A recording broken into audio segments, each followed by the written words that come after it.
As hospitals are recovering their staffing numbers, long-term care and retirement are not doing as great. It's more than just a job, right? We're not trying to get you to get a job. There's 7% unemployment in this country.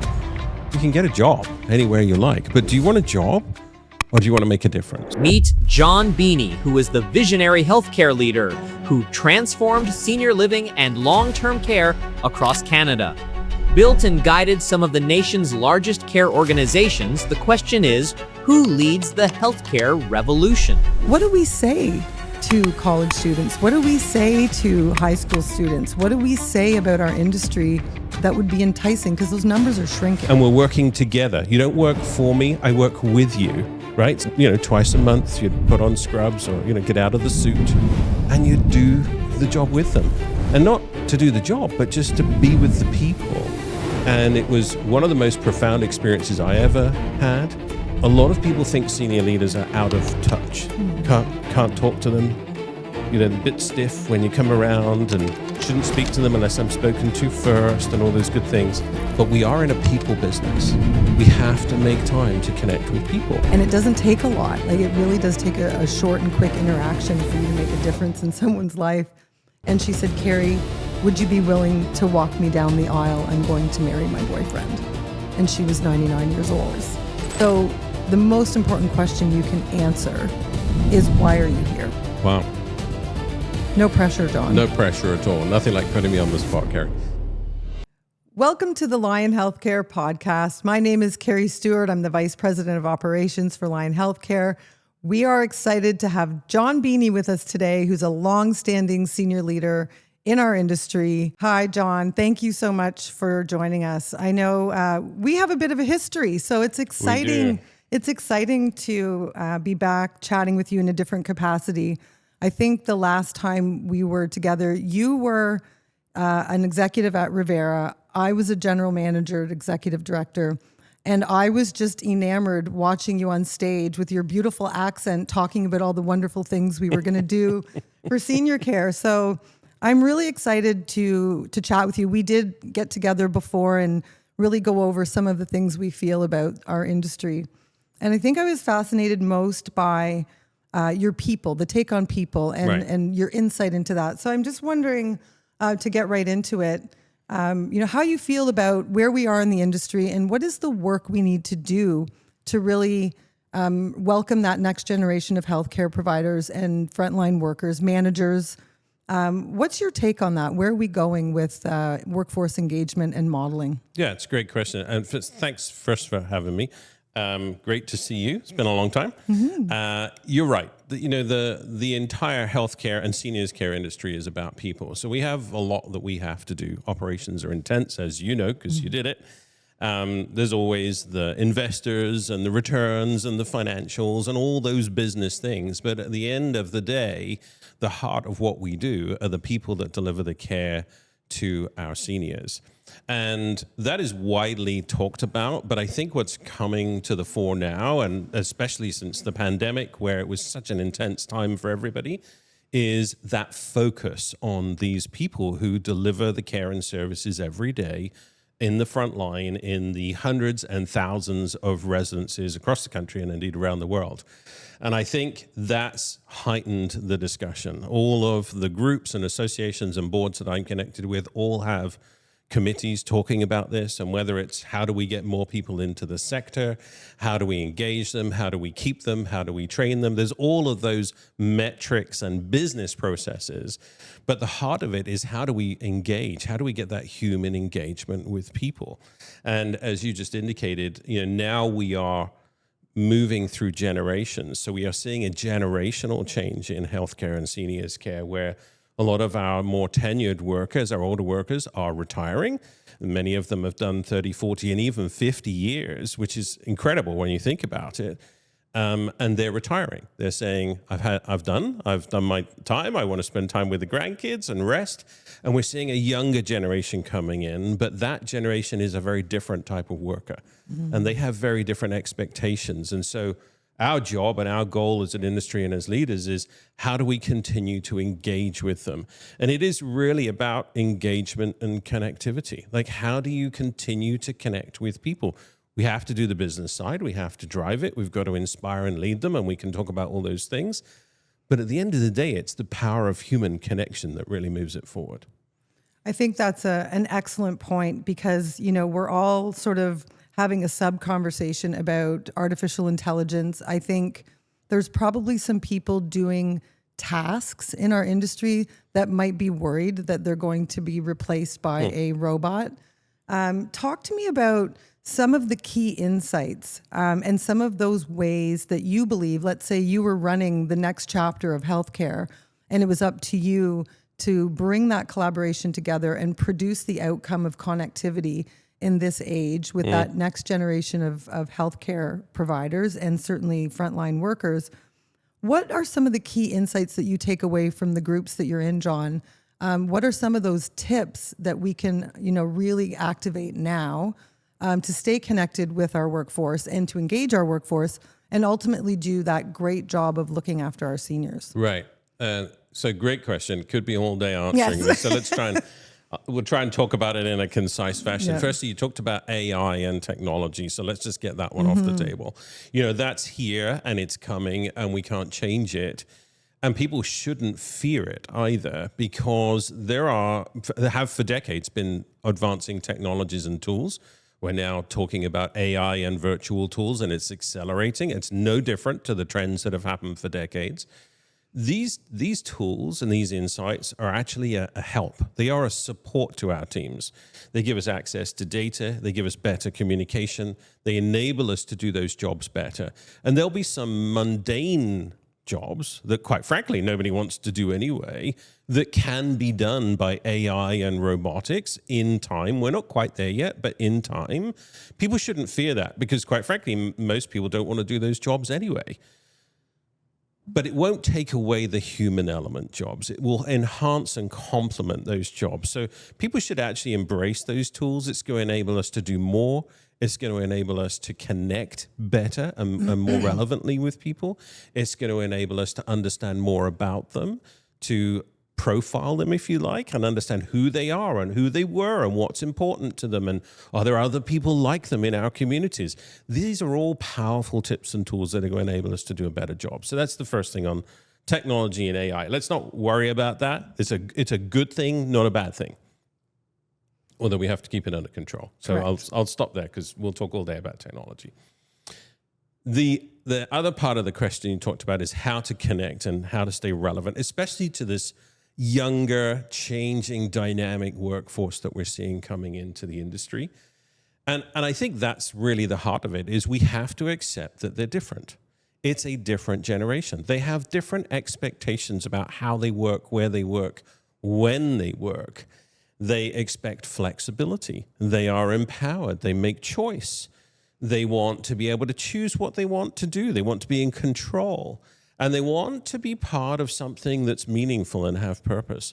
And I think that requires us, especially in healthcare and seniors care, to rethink some of the historical frameworks and processes that we have. We've traditionally worked in a very rigid framework, rigid schedules. This is your shift, this is your line. Much of our environment is unionized. And that's the work you do, and you come to work and you go home and you do it again and you do it again, and it just doesn't change.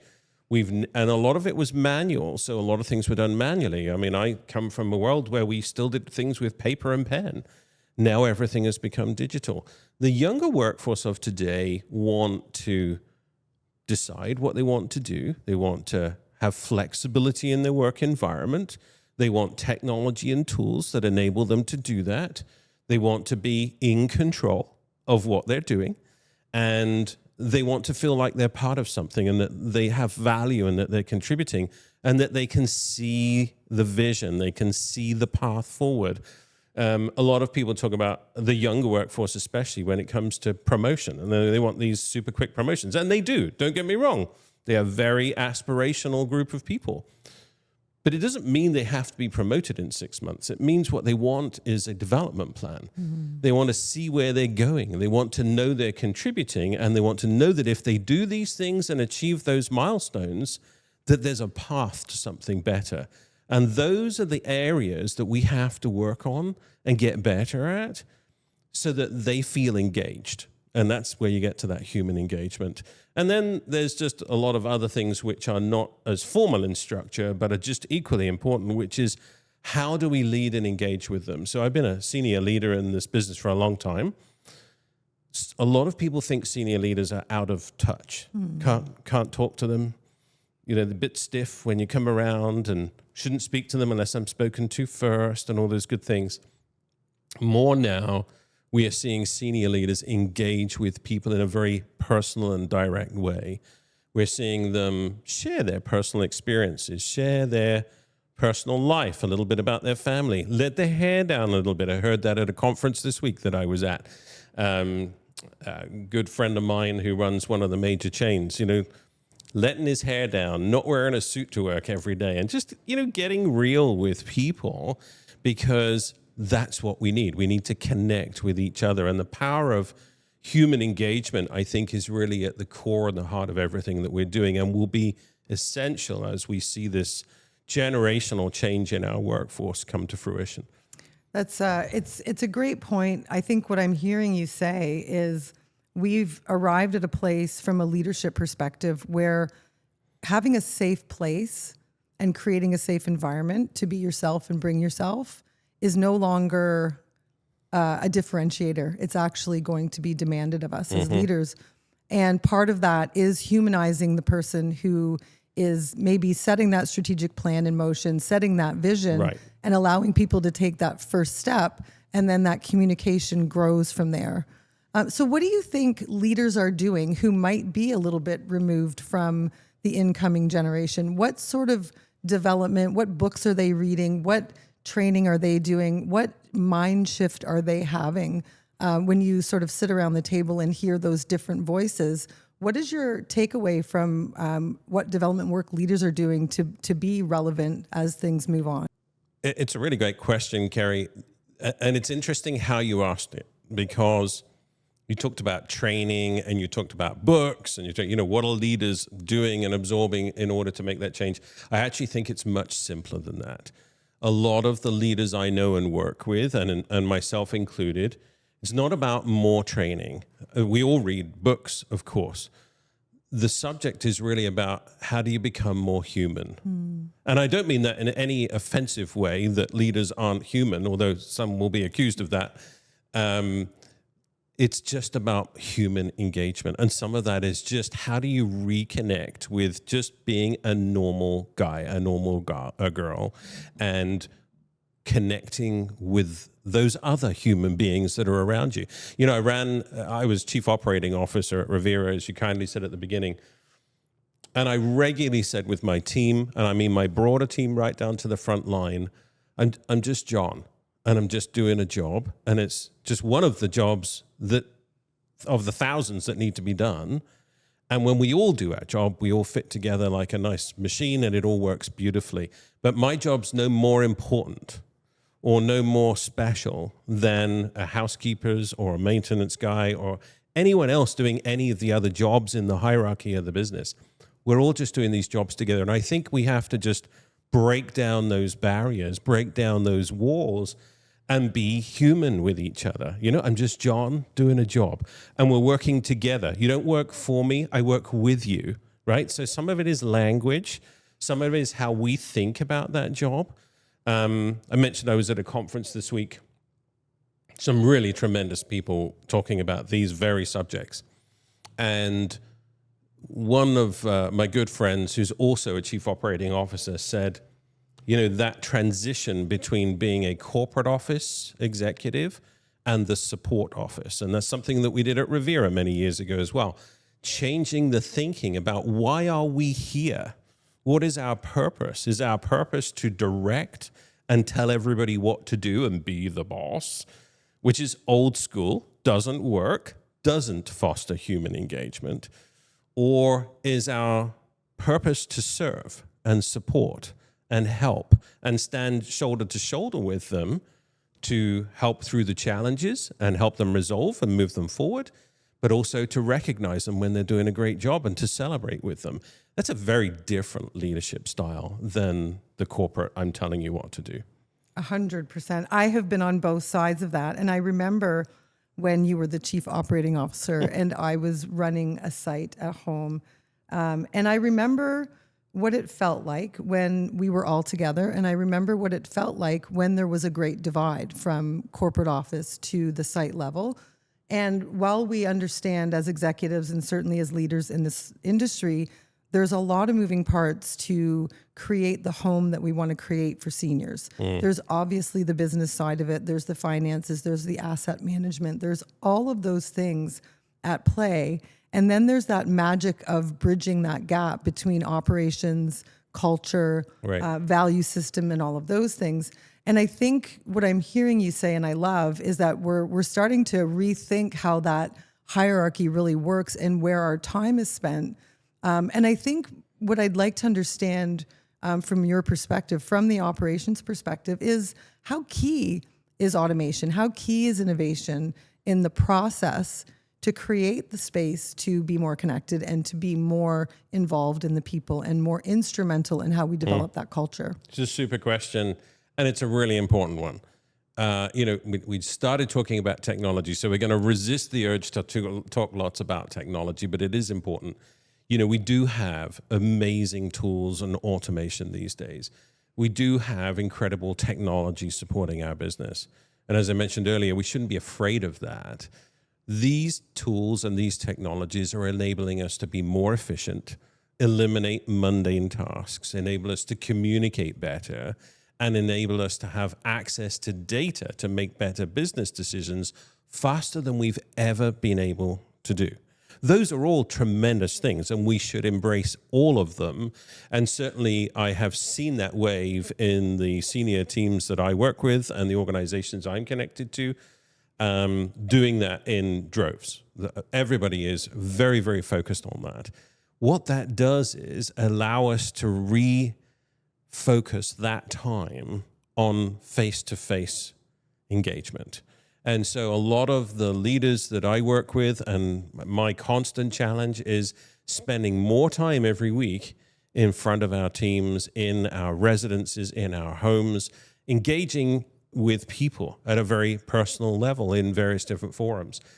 I heard another good friend this week, and he says he tries to spend, and he's a chief operating officer and the president of his company, a seniors care company in Toronto, 3 days a week with the front line in the residences. 3 days a week. You think about that. That's 60% of his time invested in human engagement activity with the people delivering care and service in the residences, meeting the residents, doing all those things at a very face-to-face, personal, intimate level, leaving himself just 2 days to do all of the business things he has to do. Now, of course, he doesn't just work 5 days a week. I'm sure he overflows into some other time like many business executives do.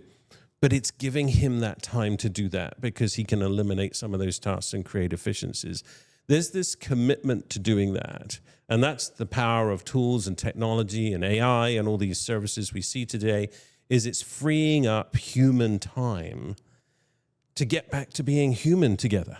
And that's powerful. And I think actually that's going to be one of the secrets of success as we move forward. I could not agree more with that statement. And I think it's exciting for everyone who's involved in senior living, senior care, any kind of long-term care. I think it's really important for people to hear that message, to receive that reassurance from somebody who has a tenure in the industry and who understands the importance of providing that reassurance to the workforce, but also getting on with it, right? Let's get the fear off the table, right? And let's move on with this conversation and let's just put it on the table and say, yes, we're focusing on technology. Yes, we're fine-tuning processes, but it is in the interest of the human spirit. It's in the interest of looking after the people who are looking after the people. And they are valued and appreciated. I mean, the reality is this. We couldn't do what we do in this industry, and I say we as seniors care organizations, without these incredible people who work on the front line directly with our residents every single day. The industry wouldn't exist. So we appreciate them. We have to value and recognize them. We have to acknowledge them. The industry is these people. You often hear they're the heart of the industry, they're core to who we are. They truly are. Because if we can't keep people doing this amazing work every day, that's not work that I do. I don't work on the front line. I wish I could. I have amazing admiration for those that do, because it's a tough job. But without those people, we don't have a business. We don't have an industry, and therefore we can't serve all these incredible seniors.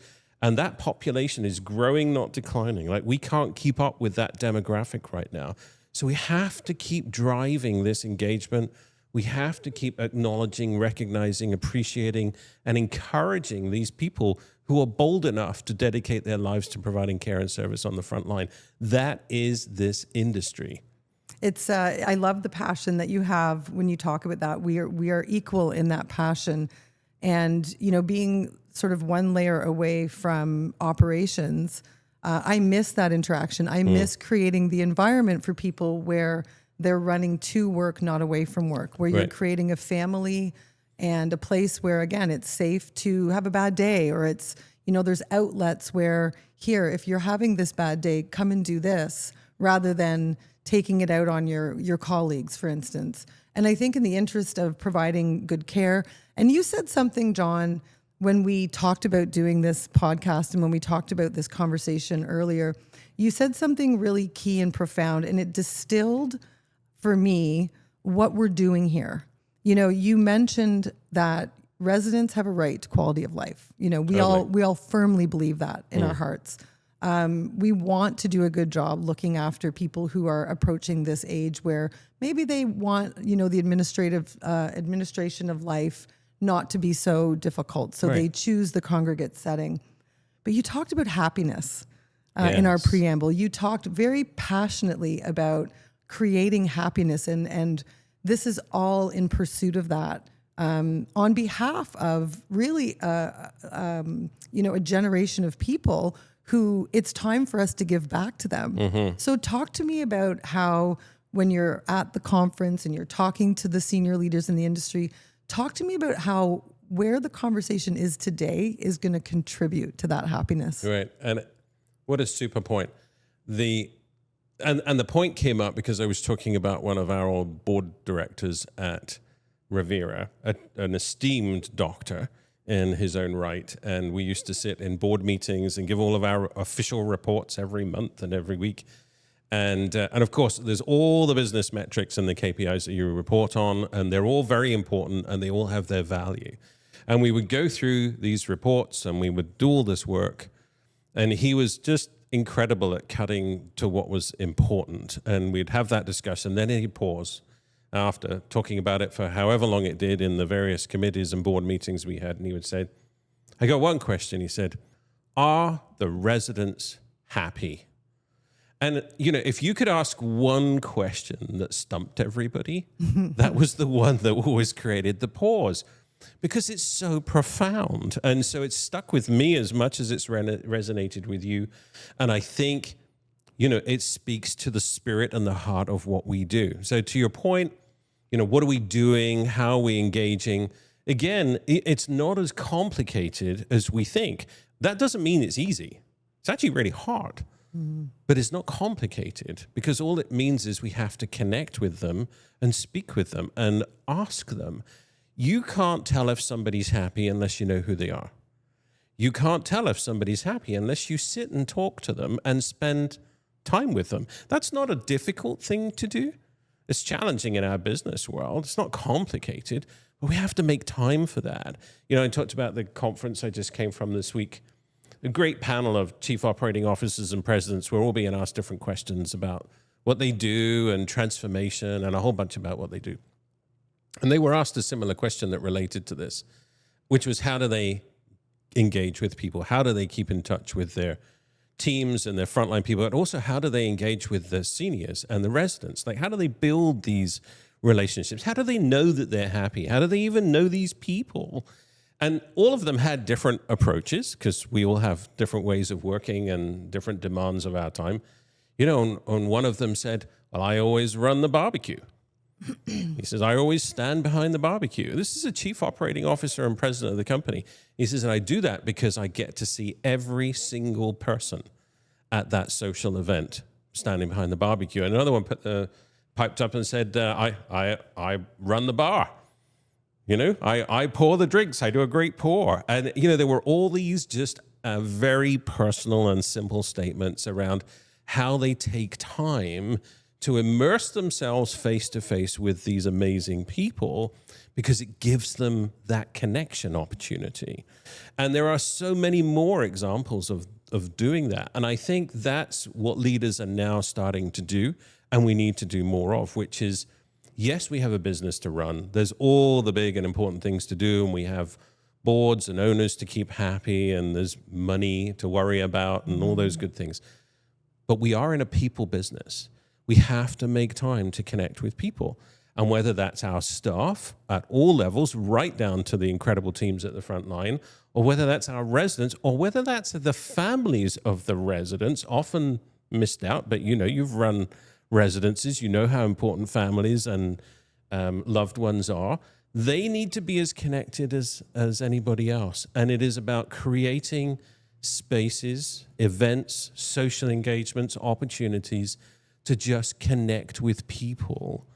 It's not complicated, but it's hard to do because we're so busy. We live in a busy world, but we have to create that space. And the more we create that space and the more we connect with them and just simply talk to them, hi, I'm John, and smile.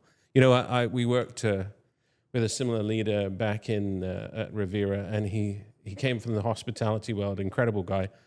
And he always left one thing with me. He said, John, it's the little things that make the differences. And that's such a profound statement.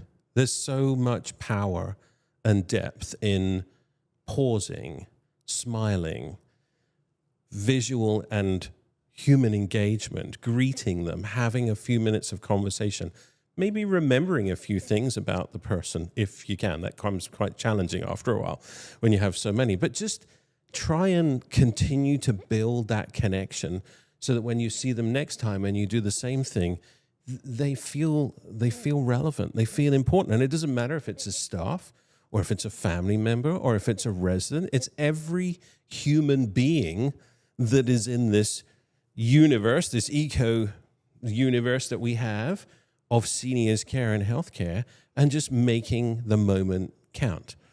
And challenging, not complicated, challenging, because we're so busy. But that's where we have to invest ourselves. And if we keep doing that, and it's not, you know, some are more comfortable at saying hi, but if we just make it, the more you do it, the easier it gets. Say hi, smile, greet, connect. You know, you start to feel like you belong. You talked earlier, Kerry, sorry, I'm going to digress a little bit, about the things that you missed. You know, I started in this industry in Canada 20 years ago. I became an executive director, general manager of a long-term care and retirement home.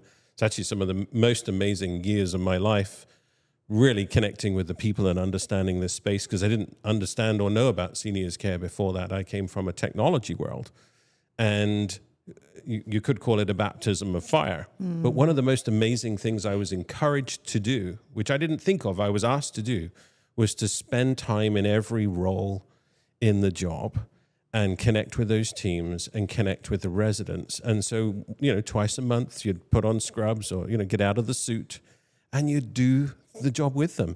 And not to do the job, but just to be with the people.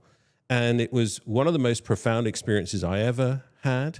And it enabled me to really appreciate what this industry was all about. And we just have to do more of that, create those moments that allow us to connect with the people again, because that's what this entire thing is about. And that's how we know they're happy. I'm circling all the way back to your question. That's how we know they're happy. Because I tell you now, humans never let you down. They're going to tell you how they feel when you get to know them and they feel comfortable. And if they're not happy, or they have something they want to get off their chest, they're going to tell you. You know, I have frontline staff who come, and they'll tell me straight if they don't like what I'm doing. I welcome that because it means they felt so comfortable doing that. Residents will do the same. Residents are amazing. As you know, they're super outspoken. Yes, they are. Yes, they are. Good and bad, you know, so they love coming and spending time with you when you are doing well and they laugh, and you really get to know these people that have had such rich lives and are so funny, but they'll also come and tell you off when you don't do it right. And that's okay. That's okay, because that's great feedback and that's connection. And we should welcome the fact that we have such a good relationship that they feel they can do that. But that's how you know they're happy. They're just going to tell you, and you're going to see it. It's not actually as complicated as we like to make it feel. I love, as we're sitting here, I'm realizing I'm a planner. So in my mind, I'm thinking, what assessment do we need to design to roll out to create an environment where people will get to know people? But what I'm hearing you say, and I think it's really important for anyone listening, and certainly people who are trying to solve this thing we've made really complex, is that it's really just a reinvestment of time. Right. And I also wonder, John, because my brain goes back again a bit to science and the science of setting up a team, recruiting, what type of or what profile of person is going to naturally be inclined to do well in this environment. And as we realize the time that we create with process and sound innovation, we want to reinvest that into spending more time with the people. Right.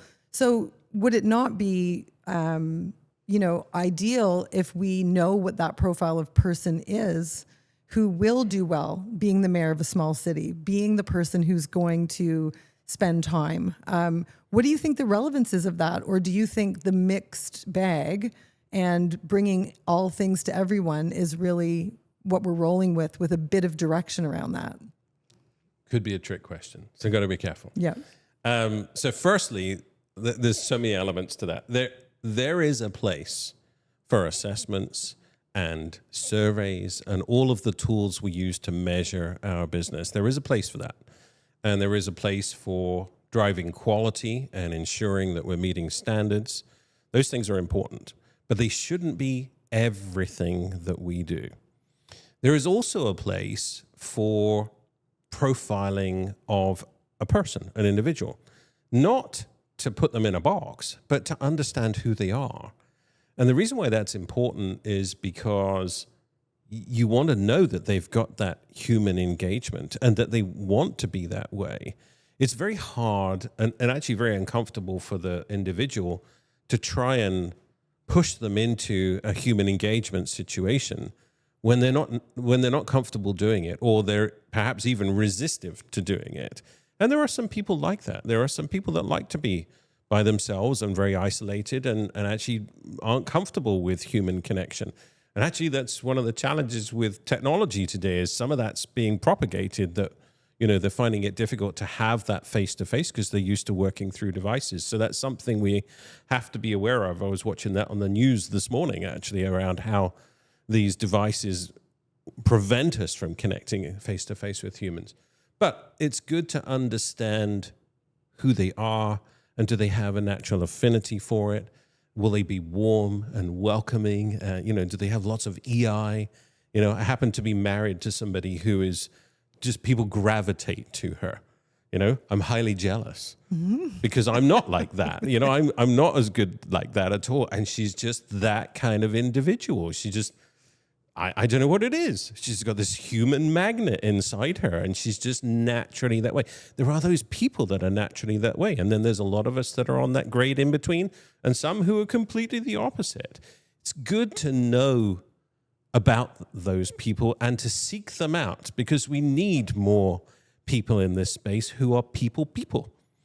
There's an old expression, people, but it's good to have people in a people business, because it makes it easier. Now, that doesn't mean you can't train people and encourage them and help them grow. Goodness knows, when I look back at what I was 10, 20, 30 years ago, I'm a different person today to what I was then. I've learned how to do things. So yes, that can happen, but it's easier when you've got people who have a natural affinity to do it. But I think, all of those things are important, but at the same time, and you touched on it in your question, so this is my last point, is diversity is also important. So we can't all be the same. Human beings are inherently diverse. We're all different. And the modern world is all about diversity and indeed inclusion. And that's important. we have to acknowledge and be okay with everybody being different and welcome that and embrace that and make them feel comfortable. You know, we can't all be cookie cutter human beings. That's not what we're trying to create here. And I think that's one of the elements that's important, is actually opening our eyes, opening our tolerances in some cases, to welcoming the breadth and depth of human nature, to say, you're all good and you're all important in your own way. Let's find your spot. Let's find your place. Let's find where you shine. Because where I shine might not be where you shine, won't be where my wife shines or one of our team members shine. We all bring something different. We can't all bring the same thing. We can't all be good at the same thing. And we have to be okay with that. We can't all get everything right. It's another big point. There are no generally right or wrongs. There are some things you have to do well. But we learn from making mistakes and we learn from differences, and that makes us a richer society. So there's a whole discussion around diversity and making that acceptable and ensuring that everybody's just bringing something unique to the discussion, because overall, that makes the whole that much better.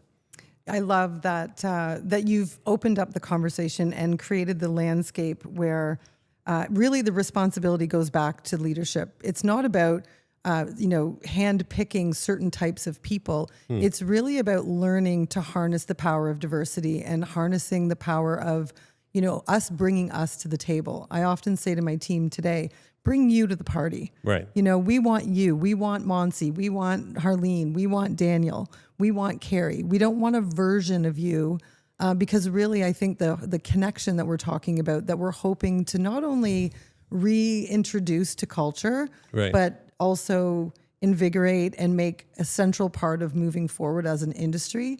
I think it's really important what you said about just let's figure out how to support people where they are and wrap a science around that versus wrapping a science around choosing certain types of people that work in the industry.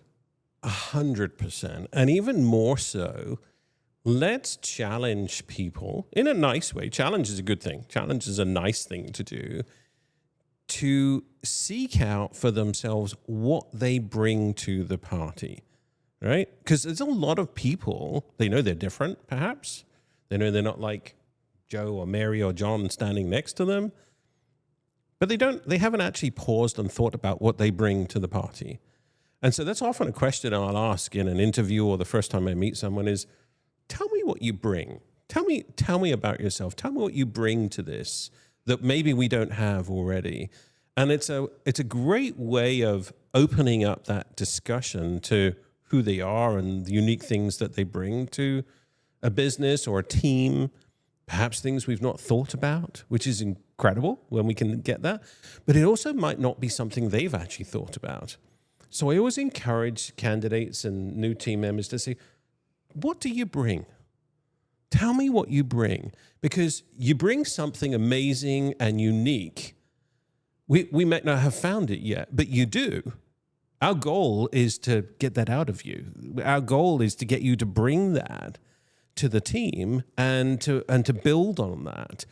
And that's where we start to get innovation and creativity and all these amazing things come out, because people become their best selves.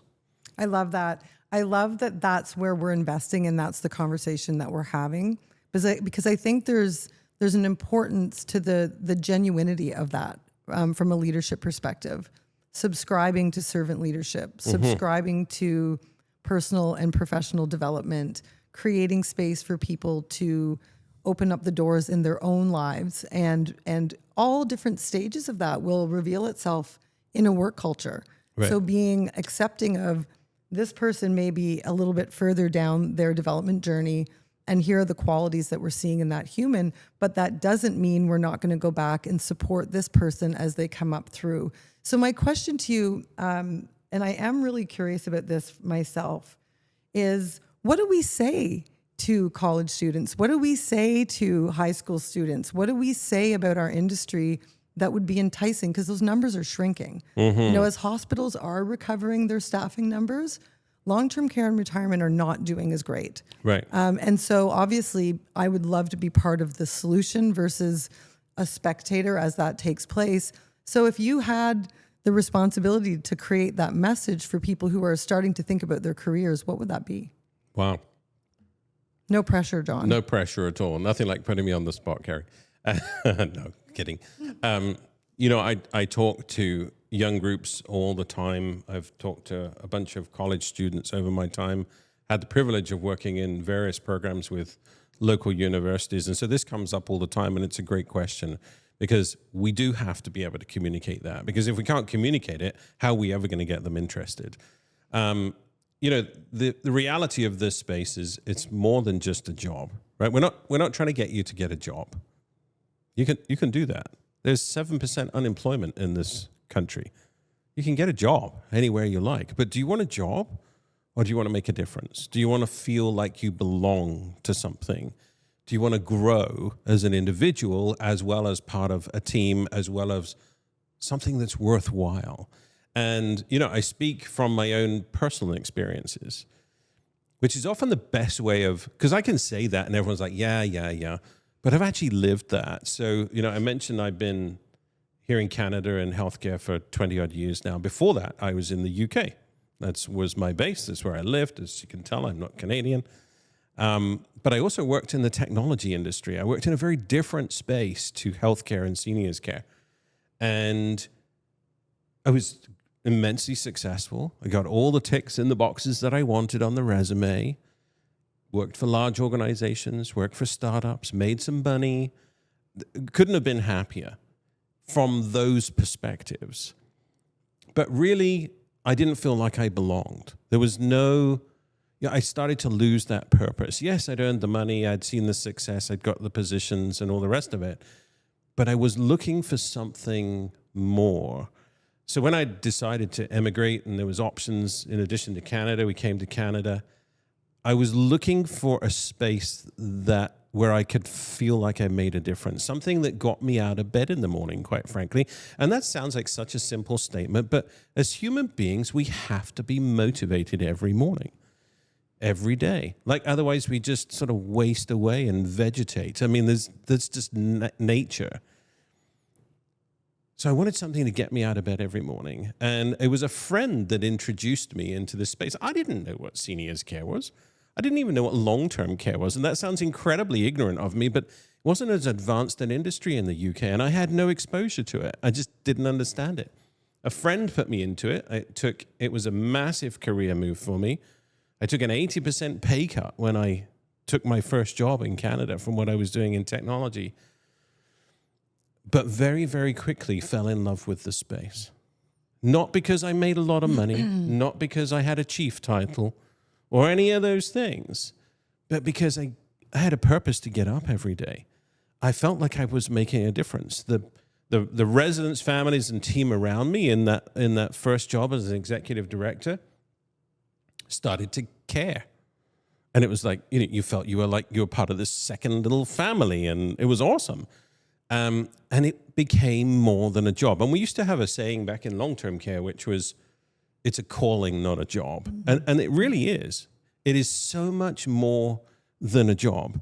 And yes, you get paid, and yes, you can have career progression, and there's amazing opportunities in this business. I am living testament to that. But more than anything else, it is that it gives you something that you can't get just from a job. It helps you feel like you're making a difference. There's purpose, there's value to it. And it is a much deeper feeling and reward than any job. And so that's what I share with students and young people is if you want a job, you can go get one. There's 7% unemployment out there. Take your pick. And many will be immensely successful, and that'll be your job. If you want to make a difference, and if you want to feel like you really belong to something, if you want a whole extended family and people who actually care about you for something that could be a lifelong changing experience, then come and look at this business, because that's what this is about. I feel like you just did the public service announcement for recruiting and retention in our industry. And I agree with you, violently agree with you, John. I remember going back to, and you alluded to a culture when you first started in this industry that I recognize. So I can associate the company that you are referring to. And in that same vein, when I entered into seniors care, I was very curious. I really wanted to grow up in the right neighborhood. I wanted to meet lots of people and figure out what my career path was from the moment that I arrived. And I remember being at the OLTCA dinner, and I met an individual who I then met with subsequently after that. And he asked me a very important question, and it sounds like he might be the same person that you interacted with. But he said, Carrie, you're not here because there's no money in newspapers. You're not in this industry because there's an industry that's running out of money. Right. So the most important question you can answer is, why are you here? What's your story? What was your jumping off point? And, when I thought back through having relatives, struggling with cognitive impairment and watching my family try to, negotiate that, having, the ability to support a family or support an individual through that and do that with love and respect and dignity and quality and all of that stuff was really important to me. But I think what I take with me from that conversation was it let me into my own life to think about my why, and that important conversation that you're talking about with people who are at that apex of conversation. And so I wonder how important the outreach is as part of, again, that strategic plan to bring people to the industry and start thinking more about, hey, are leaders doing enough? Are we having enough of those conversations? And do we have sort of a playbook for that? Yeah, I think, it's a complex question. I know that leaders are doing a lot. I know that all companies are looking at this. I know that the provincial and national associations are looking at this because they're aware of the labor and HR crisis that is in healthcare and seniors care. They need to make a difference. They're all looking at it. This is one element of it. Can we do more? We can always do more. We can always do more. I think we need better engagement with many of the schools. I think we need to change some of our schooling system. I think there are opportunities for different events, and there is some of that already happening, but we need to do more. There's so many opportunities just to engage with these groups. The other thing is we have to change the stereotypical profile of this space, and then I call on our government partners to do that because, government shapes a lot of what long-term care is all about. They shape a little bit about what retirement is all about, but there's a delicate partnership and balance between the two. If we collectively paint a bad picture of the space and only talk about the things that go wrong, and there's always going to be things that go wrong because things go wrong in the world. That's the world. Things go wrong, sadly. We work very hard then to fix them. But if we only ever talk about what goes wrong, what picture are we painting? Let's talk about what goes right. Let's talk about the amazing things that happen in seniors care and healthcare every day. Let's celebrate the wins. Let's celebrate these people because they're not going away. The demographic's growing. We have more seniors today than we've ever had, and the demographic is growing exponentially. We actually can't keep up. And they are amazing people that have given so much to our country. Why wouldn't you want to get to know them? They're fun. They're fun. I They're can attest funny to that. people. Yeah. They're engaging people. They've done some incredible things. You develop really incredible, deep friendships with them. You look forward to seeing them every day. They have an old-fashioned skill of actually being interested in you. That's not such a common thing today, but they do. They're actually interested in you. It's really quite remarkable. There are so many elements to this, whether it's government, whether it's advocacy, whether it's media. I could talk all day about media. Media have a role. Sadly, we often talk about all the bad things. Let's talk about the good things. Now, I know that doesn't sell. I get it. But let's talk about it because there are some incredibly good things that happen all day, every day, thousands of times a day by thousands and thousands of people who have already dedicated their lives to this space. And we need to celebrate that. And if we do more of that and we expose these young people and these new generation of labor to those amazing things, we will help them see the breadth and depth of this industry, not just the one or two bad things that happen that didn't go quite right. And maybe we'll get them more interested. Because I don't know about you, I think most human beings want to be part of something. They want to feel valued. They want to make a difference. They want to feel like they're just part of a team and that they're going somewhere. And that's not easy to find. There's not all jobs provide that. And I think this space is very unique in that it does. I agree. I think that the sooner we expose people to the thought process of discovering your why and discovering your purpose, Right. The better off we are. Because I know looking back, I landed in this industry. I would like to believe I chose this industry, but I didn't understand the concept of why. Right. I didn't understand the concept of purpose. So being part of that conversation and having the difference, show up in an experience when people are young so they can start making that choice a little sooner, I think will support the industry in the long term as well, 100%. And there's nothing more powerful than seeing a smile on someone's face, right? Like you can think of any situation at all. When you see someone smile, and I don't just mean a little smile, I mean a heartfelt, uncontrollable, ear-to-ear, beaming smile, because they have so much happiness from that experience or that moment. Someone said this, we watched a presenter this week talk about designing joy. So the true heartfelt meaning of joy. When you see somebody who is just expressing joy with that open ear-to-ear grin and smile, you can't help but feel good. It doesn't matter what it's about. You just feel good because that's human nature. And that's what we're doing every single day. Why would you not want to be part of that? There's your paycheck. There's your reward because it makes you feel so good. I agree with that. I'm thinking back to a time in my career not so long ago where I had a resident who was 99, full of life. And she came into my office. We had developed a really beautiful friendship.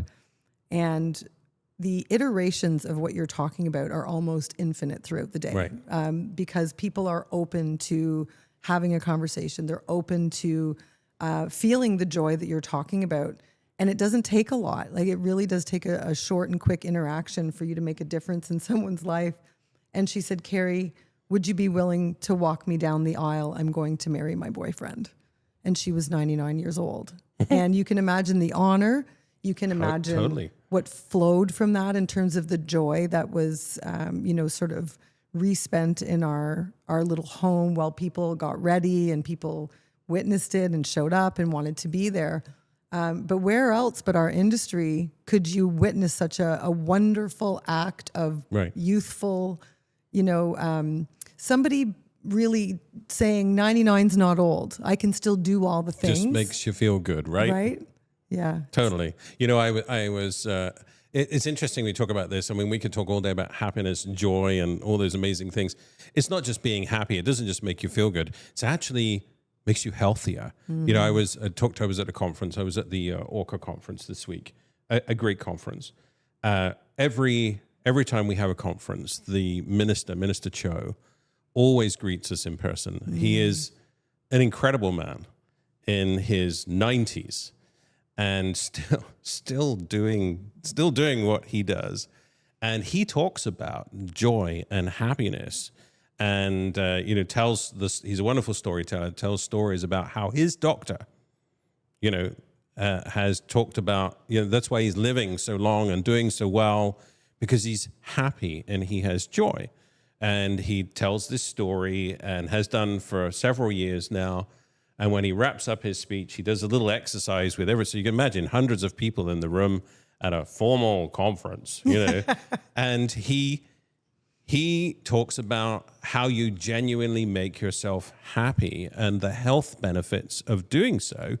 And he gets people to do what he calls a belly laugh. And you think it's a bit strange, but he does it and it's funny. And then he sets one side of the room off the other and then everybody does it together. What he's talking about is genuinely making yourself feel happy and good and the health benefits of doing that every single day. And so he went through an exercise of where you do it to yourself in a mirror or in a conference. And of course you feel a bit self-conscious and it's all a bit funny. And he's incredibly animated as he does so. And it's wonderful to see, truly appreciate him, which is great from a government minister. But you think about our industry, we have those moments, those belly laughs, those smiles, those uncontrollable just connections together where you're laughing and you feel good. That's not just a feel-good feeling. That's actually got health benefits for everybody involved. And that's science now. So that's pretty amazing. That's it's a great line back to what we've been dealing with in the last 5 years, which is a bit of burnout. We're struggling to keep the engine going, and some of our more frontline staff are probably experiencing that. But I know the managers too. When you look at long-term care and you look at retirement, we're also struggling with the number of tasks. We're struggling with the number of to-dos in our daily life. There's always something else to do. And what I think we've successfully talked about here, John, and I really, really thank you for your insights, because it's important when you zoom out and look at everything as a whole to start to pull those insights out and what are those nuggets you can use as part of the plan to move forward. And I think what I'm hearing is there's a lot we can do with our time. Right. If we want to work on process, do so with a vision to reinvest what comes back to you in time, to do some of the things that create the happiness, to really understand who is living under your roof, who are you serving every day, and also make sure that we're not forgetting about the workforce who also needs that TLC and that support. And I think the one other thing I wanted to touch on for you and I is, I know you've experienced site visits, you've gone in, you've run homes. And I know we've talked a lot in our industry about the senior leadership going in and pouring the coffee, and the senior leadership going in and doing some of the tasks rather than, just sitting in your office with the door closed, answering the telephone or doing computer work. Mm-hmm. So how valuable, as we come to a close, how valuable is that exercise? You talked about your friend who's a chief operating officer who was, going into the home 3 days a week. And then I imagine it as that's the model. That's the thing you do to show the staff you're willing to do it. What do you feel like the important depth of that exercise is? What a super question. I don't think it's just valuable. I think it's critical and essential. You can't do without it. And there's some official names for it. There was something in long-term care called management by walkabout, MWBA or whatever it is, as an acronym. I'm a graduate of that program. What a wonderful, I think that was an audit, actually, wonderful human thing that we do of turning something so important into an audit. Yes. It's more than valuable. It's critical because it's not the act of doing it. It's not the act of walking around. It's not the act of being present. It's not the act of pouring a coffee or serving at a barbecue, or that's not the point. It's what you do in that opportunity. That opportunity is face-to-face time, is human engagement time, is presence with other amazing people. The question is, what are you going to do with those moments? And whether it's just a few minutes or whether it's a few hours or whether it's an entire day, whatever it is, what are you going to do with that time? And that time is your time to connect and get to know them. Because I can walk around a home and go, hi, hi, hi, hi, hi, hi. How useless is that? So everybody saw me. Fantastic. Didn't actually have any impact on people at all. Or I could come to a home and I can sit with people and I can ask them their name and ask them how they're doing today and get to know them and ask them what I can do to make their world a little better. Is there something I can take off their plate? What do they want me to know? And just build that relationship. I can do that with a resident. I can do that with a family. We can just laugh and get to know each other. Now I've made an impact. Now I've used that time valuably to enhance this human engagement, but also to learn more about these people that we are serving, to learn more about these people that serve these people, and to learn what small things I could do to help that be even better. That's now powerful. And that's more important than any audit or any data or any business report, because now I'm at the heart of my business and I can make important decisions about how we can be even better tomorrow. And I think what you're also doing when we circle back to enticing people to come into the industry and what it's like to be in this industry, you're making a difference. You're modeling making a difference. And we're putting our money where our mouth is by doing the things that generate the outcome that we're suggesting that people come and join. And I think that's a really nice closing of the circle and creating of a culture rather than just saying that's what we're doing. Right. And you know what? We need to do more. Yeah. Like we have started. There are some incredible people making advancements in this space. There is a desire to do more of it. We know we have to do more. That doesn't mean there isn't more to do. There's always more to do. So we have to do more of it. It is hard work. It's a hard space. And it doesn't mean that every day is perfect. It's not. There isn't a perfect day in any industry. But there's lots of great days. And there are some perfect days. And there are also some challenges. And we're going to work hard. But we're also going to have a lot of fun. And it's going to be incredibly rewarding. And as we said earlier, there's some amazing rewards and moments in this space that you can't get in another job. And I don't know about you, but that's why I'm here. And that's why I get up and out of bed every day. And that's what keeps me here, you know, because I could not do this. I mean, I'm at a time in life where I could do other things or I could just retire even. But it's what keeps you here. It's like a magnet. And so I think that's powerful and we have to do more. So there's lots to do. We're going to keep doing it, but it's a whole lot of fun. I love it. I love it. It is, and it's a profound sense of responsibility too, I think. You know, I've gone from being curious to feeling responsible, you know, to feeling like if it's to be, it's up to me. And so what can I do to serve this population? What can I do to serve our seniors? And what extra effort can I put in to make sure that, you know, we keep this conversation going. We keep gleaning the insights from leaders like yourself who could retire. Your knowledge base, your experience, everything going with you. And I think there's, you know, an interesting exercise to be done to have those conversations, to share that knowledge so that we can continue to grow and leverage that experience long after you and I are gone out of this industry, John. Well, to continue to grow and to continue to learn. So that's the other opportunity here is, yeah, sure, I'm at perhaps the other end of my career to some of the younger generation coming in. We're not going to tell you exactly where, but, you know, there's never a day where you aren't learning something. And so as much as we are here to share and impart and lead this incredible industry, we're also learning from this new generation. Yes. Because they see things differently. They do things differently. They think differently. They grew up in a different world to what I grew up in. The world has changed immensely over recent decades. We can learn from that too. And that's inspiring. That's where innovation comes from, because when we work together, you know, they talk about intergenerational programs in seniors care. And of course, that's when we bring young people and children in to have fun with seniors. And there's an incredible magic that happens when you do that. There's a magic that happens when you do that in the workplace too.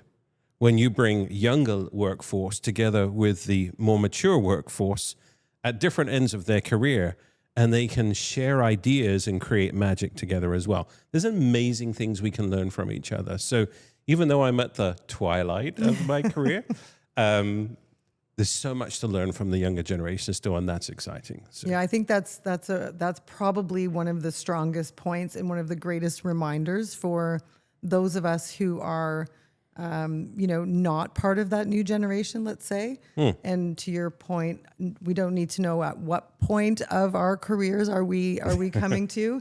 But I think it's important for people coming into the industry and for people considering to know that that's how they're viewed. You're not just viewed as somebody who's going to go to work at the front line or go to work at the management level. You're actually somebody that I want to learn from. I want to understand at my point in my career, how can I make your life better? What can I do for you that will allow you to feel good at work? And that openness and people knowing that there's that openness, you're not just a minion coming to work immediately as by virtue of joining this industry. I think it's an important message for people as they consider their career. And I also feel proud of that. Right. I feel proud that we've arrived at this place, Right. and that, you and I are, probably close in age, and we've straddled a couple of different management styles, ways of being, organizational structure. And I feel the most comfortable here being part of a curious workforce, a curious generation, and an open generation to, really understand everybody in the room. Right. Absolutely. John, there's a lot of different ways that we're providing support to our industry in the way of staffing, in the way of workforce. And I know it's no secret that, I run on the agency side. And it was a difficult decision because, we've come through a time when, an agency staff member might not have the best reputation, and it might be a greater cost to the organization.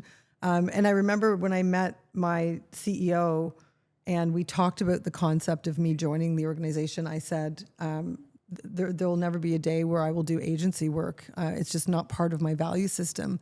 And then we had more of a conversation and we talked about, but who's going to fix it?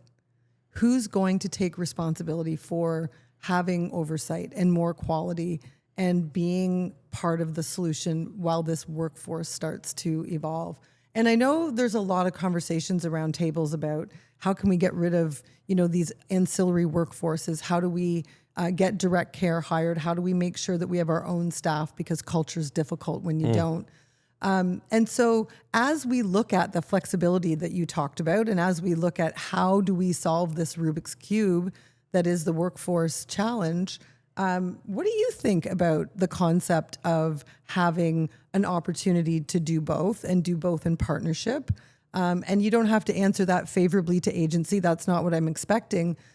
For me, it's just understanding, like, where are we as partners? Where are we as understanding there's something to leverage when people choose to work in that environment? Right. And it's a great question, and it's an important question. It's true that agencies and the operations side of seniors care aren't necessarily on the same side. Operators would rather do things in-house with their own teams, and agencies have grown out of a necessity to fill those spaces.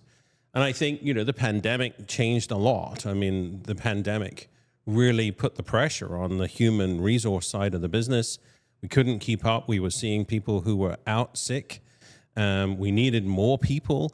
So agencies, were there and were needed. But I think as we've come out of the pandemic and we're now post-pandemic, we're now in this labor crisis, as we've talked about. We need more people in this space. The demographic and the demand is growing.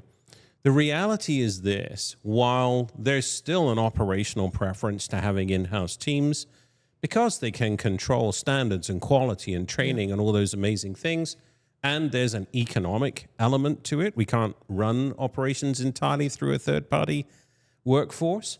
It's just the economics of it all would become untenable. The reality is we can't fill all those gaps either.